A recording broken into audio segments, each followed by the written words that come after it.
नमस्कार, मैं हूं नगेंद्र भाटी। क्षेत्रीय फिल्मों के सुपरस्टार उत्तर कुमार पर लगे यौन शोषण के मामले में अब उन्हें गाजियाबाद कोर्ट से राहत मिली है, जमानत मिल गई है। तो जो लगातार उनके जो प्रशंसक हैं, उनकी तरफ से एक मुहिम चलाई जा रही थी उत्तर कुमार को जस्टिस देने के लिए, वो मुहिम कहीं ना कहीं काम कर गई। हालांकि अदालत में जो इस तरह की भावनाएं होती हैं, भावनाओं के आधार पर फैसले नहीं होते हैं। तो सवाल उठता है कि यह फैसला किस आधार पर हुआ है। देखिए, यदि इस पूरे मामले की बात की जाए तो जो को स्टार है, जिसकी तरफ से ये आरोप लगाए गए थे, उसकी तरफ से कहा गया था, और जो अब सब लोग जानते हैं, एफआईआर में जो पीड़िता है या फिर जो शिकायत करता है, उसकी तरफ से कहा गया था कि एक तो शादी का प्रलोभन दिया गया था, दूसरा करियर बनाने का प्रलोभन दिया गया था, और बड़ी बड़ी फिल्मों में साथ काम करने की बातें कही गई थी।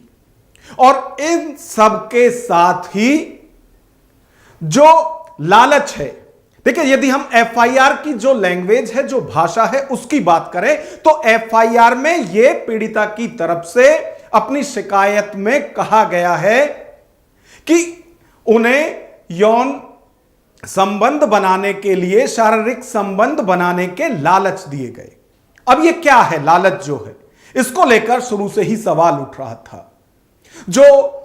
उत्तर कुमार के परिवार के लोग हैं, जो उनके प्रशंसक हैं, जो उनके चाहने वाले हैं, उनकी तरफ से पहले दिन से ही यह कहा जा रहा था कि यह सारा मामला लालच का है। नेम फेम की यदि बात करें तो वो तो शिकायतकर्ता को मिल गया था, लेकिन कहीं ना कहीं मनी की कसक थी, और शायद उसने उसके लिए यह राह चुनी कि जब वो उत्तर कुमार को बदनाम करे तो दबाव में हो सकता है कि जो ये कमी है, नेम फेम के साथ साथ मनी की कमी भी दूर हो जाए। ये तमाम तरह के आरोप उत्तर कुमार के प्रशंसकों द्वारा लगाए जा रहे थे, और ये निराधार नहीं थे। इसके लिए एक ऑडियो क्लिप भी वायरल हुई, जिसमें कि शिकायतकर्ता को स्टार जो है, उनके वकील और उत्तर कुमार के करीबी दिनेश चौधरी के बीच क्या क्या बातचीत हुई, वो सारा पब्लिक डोमेन में है, क्योंकि वो ऑडियो वायरल हो चुकी है। और उसी ऑडियो में जो शिकायत करता है, उनकी वकील यह डिमांड करती है कि इस सारे मामले को सेटल करने के लिए 3 CR लगेंगे। हालांकि वो साथ में यह भी कहती हैं कि जो उनकी क्लाइंट है, उनकी तरफ से यह डिमांड नहीं की गई है, लेकिन जब बात हो रही थी तो बातों में ही लगभग इतना अमाउंट कहा गया था, और वो मैं आपको बता रही हूं। हालांकि मैं भी ये मानती हूं कि आप वो नहीं दे सकते। ये सारी चीजें हुई हैं, लेकिन अब बड़ी बात यह है कि इस पूरे मामले में उत्तर कुमार को राहत मिली है, उन्हें जमानत मिल गई है। अब जमानत जब मिली और जमानत पर जब सुनवाई हो रही थी, तो दोनों तरफ से अपनी अपनी बातें रखी गई। जो जमानत के लिए प्रार्थना पत्र दिया गया उत्तर कुमार की तरफ से, वो उनके बेटे प्रभात धामा की तरफ से दिया गया है, और उसमें ये सभी बातें की गई हैं कि एक तो सबसे बड़ी बात यह है कि जो शिकायत करता है, यदि उसके आरोपों को सच भी मान लिया जाए तो यह जो पूरा मामला है वो 2020 से लेकर 2023 तक है। और जो एफआईआर में भी लिखा गया है, जिसमें यह कंप्लेंट की गई है कि अलग अलग दिन, अलग अलग वक्त में अगस्त 2020 से नवंबर 2023 तक उसका शोषण हुआ था, और इसमें शारीरिक संबंध बनाने का लालच दिया गया था। और इसी लैंग्वेज पर सवाल भी उठ रहा है कि जब आप वयस्क हैं और सब चीजें आप समझती हैं कि जो अभियुक्त है, जिसके ऊपर आप आरोप लगा रही हैं, वो 55 साल के आसपास उसकी उम्र है, उसके बच्चे हैं, और एक लड़के की शादी भी हो चुकी है। तो ये सब चीज जानते हुए आपने सहमति से संबंध बनाए हैं। दूसरा, इसमें जो एक और पॉइंट है वो ये है कि जब कंप्लेंट हुई, उसके बाद जब इस पूरे केस की विवेचना हो रही थी,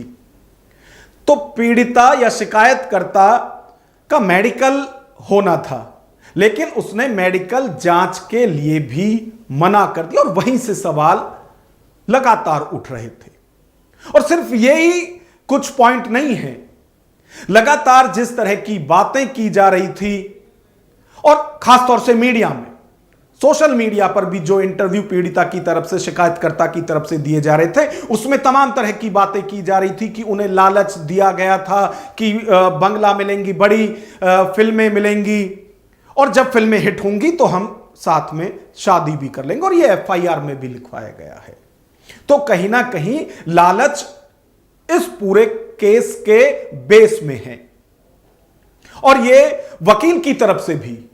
जो अभियुक्त के वकील हैं, उन्होंने भी जब जिरह हो रही थी जमानत के लिए, तो उन्होंने भी यही बात रखी कि जो केस है वो इतने विलंब से क्यों कराया गया। और जो अभियुक्त इस मामले में थे, उत्तर कुमार, उनकी तरफ से, उनके समर्थन में बहुत सारे को एक्टर जो हैं, उनकी तरफ से बाकायदा शपथ पत्र उनके समर्थन में दिया गया था कि वो इतने दिन से उनके साथ काम कर रहे हैं, लेकिन कभी भी किसी भी तरह की इस तरह की शिकायत किसी भी को एक्टर की या एक्ट्रेस की तरफ से नहीं की गई है। और एक और जो मुद्दा इसमें था, जो एफआईआर में लिखवाया गया था, कि जब जो संबंध हैं वो लगातार बिगड़ने लगे थे शिकायतकर्ता के उत्तर कुमार के साथ, तो उस वक्त जाति सूचक बातें भी कही गई। जो पीड़िता है, शिकायतकर्ता है, उसकी जाति को लेकर भी बातें की गई, और ये इंटरव्यू में भी है, वहां भी वो कह रही है कि जब मेरी जाति के लिए उल्टा सीधा कहा गया तो वो उनको बहुत बुरा लगा। ये सारी चीजें इसमें हैं। तो फिर जब ये सुनवाई हो रही थी, उस वक्त कोर्ट की तरफ से दोनों ही पक्षों को बड़े धैर्य के साथ सुना गया था। अभी जो हमने आपको बात बताई है, यह उत्तर कुमार के वकील की तरफ से दलील दी गई थी कि जो आरोप लगाए गए हैं उनके लिए या उन्हें साबित करने के लिए कोई भी ठोस प्रमाण ना कोर्ट में और ना ही पुलिस की विवेचना में दिए गए हैं। और सवाल तो यह भी उठाए गए थे अभियुक्त के वकील की तरफ से इस पूरी बहस के दौरान कि जो पहले विवेचना अधिकारी थे पुलिस के, एसीपी शालीमार, उनके साथ भी तो इसमें कहा गया कि जब जब जांच के लिए या कोई भी सवाल जवाब के लिए उत्तर कुमार को बुलाया गया, वो पुलिस के सामने पेश हुए। और जो जांच चल रही थी उसमें एफआईआर लगने तक भी जो चीजें थी वो पहुंच गई थी, यानी कि फाइनल रिपोर्ट इसमें लगने वाली थी। लेकिन इसी बीच पीड़िता की तरफ से या शिकायतकर्ता की तरफ से लखनऊ जाकर मुख्यमंत्री आवास के बाहर आत्मदाह की कोशिश की गई, सुसाइड की कोशिश की गई। और फिर उसके बाद जो दबाव बना, जो ऊपर से प्रेशर हुआ, उसके बाद उत्तर कुमार को रातों रात गिरफ्तार किया गया। ये सारी बातें बताई गई हैं। तो वहीं दूसरी तरफ से यदि बात करें तो जो शिकायतकर्ता के वकील हैं, उनकी तरफ से भी कहा गया कि जो उनकी क्लाइंट हैं उनको शादी का झूठा वादा करके उनके साथ ये यौन शोषण किया गया है। और SC/ST एक्ट के तहत जो भी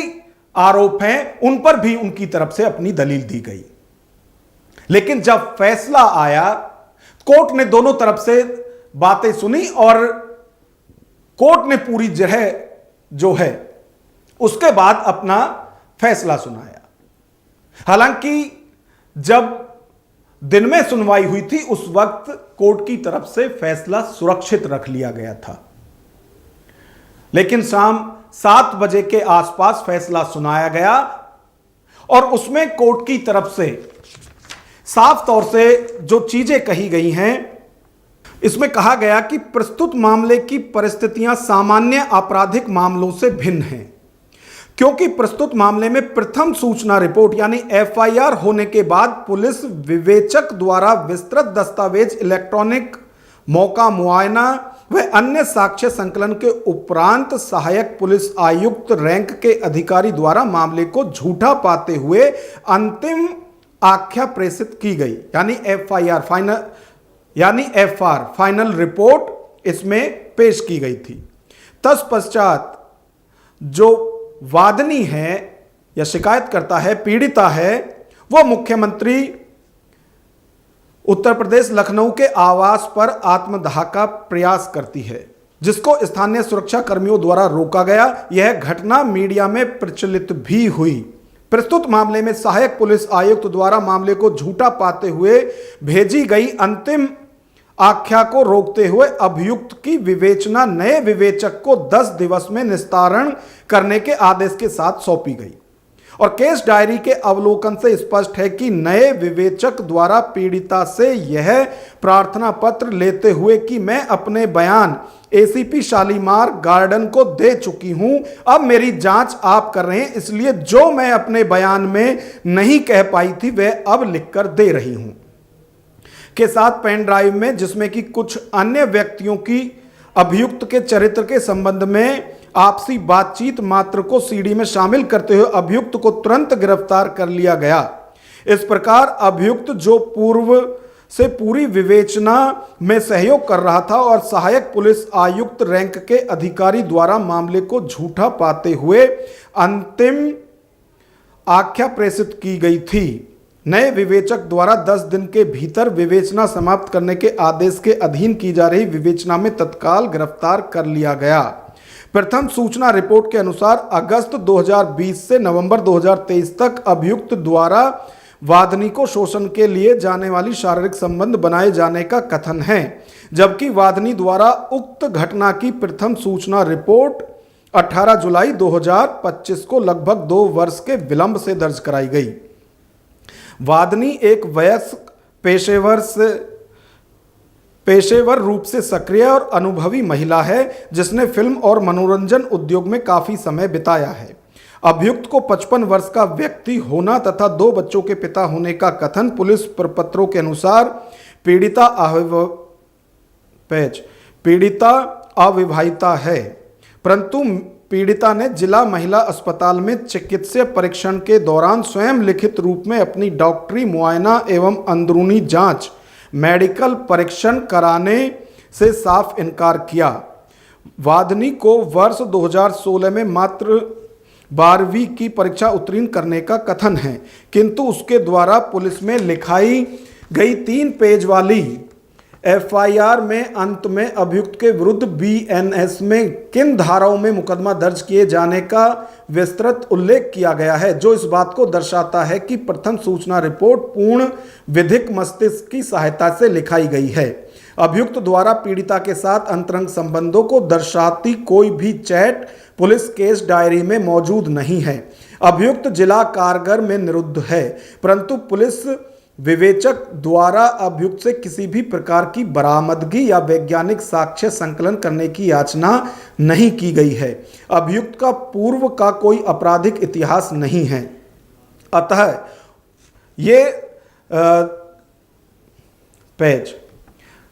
अतः उपरोक्त समस्त तथ्यों एवं परिस्थितियों को दृष्टिगत रखते हुए प्रकरण के गुण दोष पर कोई टिप्पणी न करते हुए इस न्यायालय के मत में प्रार्थी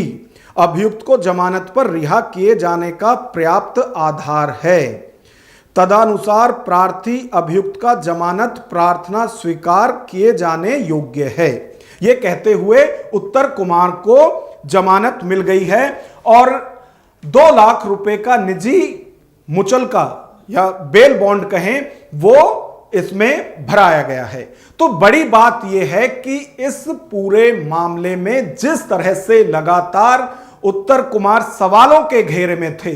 लेकिन अब जब कोर्ट ने भी इस पर टिप्पणी की है और सवाल जो हैं वो शिकायतकर्ता यानी पीड़िता पर भी उठाए गए हैं कि क्यों उनकी तरफ से मेडिकल परीक्षण नहीं कराया गया, साथ ही साथ जो ये एफआईआर कराई गई है वो 2 साल डिले कराई गई है। तो इसका फायदा भी उत्तर कुमार को मिला है। और जैसा कि मैंने पहले भी कहा था कि जो कानून के जानकार थे, जो वरिष्ठ वकील थे, उनकी तरफ से पहले ही यह कहा गया था कि जब डिले एफआईआर कराई जाती है तो उसका फायदा अभियुक्त को मिलता है, और जब इसी आधार पर यह जमानत मिली है तो यह साबित भी हो जाता है। हालांकि यह कोई पहला और आखिरी मामला नहीं है जिसमें कि डिले एफआईआर कराई गई है, यानी कि जो आरोप लगाए गए हैं वो घटना पहले हुई थी और जो इस पर शिकायत कराई गई है वो कई साल बाद कराई गई है। तो ये पहला और आखिरी इस तरह का मामला नहीं है। इस तरह के शिकायत के बाद बहुत बड़े नामचीन लोग आज सलाखों के पीछे हैं, जेल में हैं और उम्र कैद तक की जो सजा है वो काट रहे हैं। के मामले में सुप्रीम कोर्ट का ऑर्डर भी है कि यदि जो शारीरिक संबंध हैं वो आपसी सहमति से बने हैं, अब चाहे इसमें शादी का झांसा या वादा भी किया गया हो, तो वो रेप नहीं है, बशर्ते जो मंशा है वो शुरू से ही झूठी ना हो, यानी कि जो शादी का वादा है वो शुरू से ही झूठा ना हो और ये शिकायतकर्ता को साबित करना होता है। तो फिलहाल सबसे बड़ी बात यह है कि इस पूरे मामले में उत्तर कुमार को बड़ी राहत मिली है। अब वो जेल से बाहर आ जाएंगे क्योंकि उन्हें गाजियाबाद कोर्ट से जमानत मिल गई है। अब इस पूरी खबर पर आपकी क्या राय है, कमेंट बॉक्स में हमें जरूर बताएं। नमस्कार।